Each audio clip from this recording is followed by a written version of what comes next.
కష్టపడి ఆనందపడడం ఉండదు. కష్టాలు, సుఖాలు, బాధలు, ఎండ, చలి, వర్షం అన్నీ ఉంటాయి. కానీ ఈ రోజు మంచి రోజులనే కొన్ని ఉంటాయి. ఆ కొన్ని మంచి రోజులలో ఈ రోజు ఒక రోజు మనందరికి ఆనందాన్ని కలిగించేది, ఆహ్లాదాన్ని కలిగించేది, సన్మానము, సత్కారం చేసేది. మనం అందరం కొత్తగా కలిసి కొత్త పరిచయాలు ఏర్పడము, బొంబాయి నుండి సంఘ సేవకులు రావడము, వాళ్ళ ఫ్యామిలీ రావడము, ఇవంతా ఒక ఆనందంగానే మనం చెప్పుకోవచ్చు. ఈరోజు నా శిష్యుడు, నా మిత్రుడు, నా తమ్ముడు, అన్ని విధాల నాకు ఒక చేదోడు వాదోడుగా ఉండే ఒక వ్యక్తి నగేష్. కష్ట సుఖాలైనా బాధలైనా ఏవైనా చెప్పుకొని ఏమేమి జరుగుతున్నా అన్నీ చెప్పుకొని ముందుకు సాగిపోతూ ధైర్యంగా ముందుకు సాగిపోతూ స్థాయి నుంచి వచ్చి ఈ రోజుకి ఎదిగిన వాడు.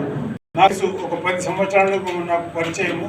మంచి వ్యక్తి, ఎంతో మందికి మేలు సహాయము మంచి చేసిన వ్యక్తి.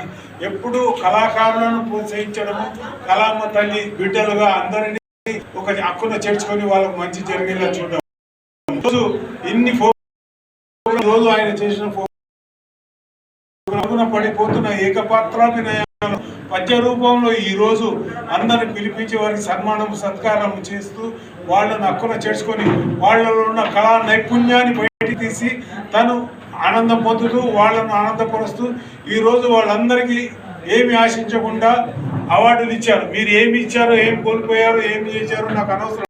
కానీ ఈ రోజు మీ జీవితంలో మర్చిపోలేని రోజు సన్మానం సత్కారం త్యాగరాయ గాన సభలో గొప్పగా అందరి మధ్యలో జరిగింది. అదే చాలు మనిషి జీవితంలో. ఈ ప్రోగ్రామ్ మీరు మర్చిపోకుండా ఈ ఆనందాన్ని పొందుతారు.